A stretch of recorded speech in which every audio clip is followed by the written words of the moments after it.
ఆ దేవాలయంలో దేవుడు లేడు. దేవుడు లేని స్థలము ఎంత అందంగా ఉన్నా, ఎంతమంది ఉన్నా, ఎన్ని తళుకులు బెలుకులు ఉన్నా ప్రయోజనం లేదు.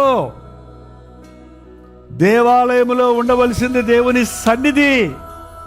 అది పూరి గుడిసైనా ఉంటుంది, అది గొప్ప కట్టడమైనా ఉంటుంది, అది వేరే విషయం.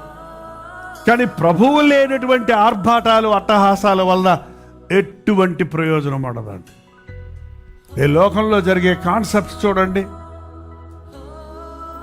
సంగీత పోటీలు చూడండి, ఆటల పోటీలు చూడండి, ఎంత ఆర్భాటంగా ఉంటాయో, ఎంత జనం ఉంటారో, ఎంత ఉంటుందో. కానీ అక్కడ ఏం లేదు, ప్రభువు లేడు. ప్రభువు లేనటువంటి ఆరాధన కానీ, ప్రభువు లేనటువంటి పాటలు కానీ, ప్రభువు లేని స్థలము కానీ అది కాబోదు. ఆయన మహిమ లేని స్థలం ప్రయోజనం లేదండి.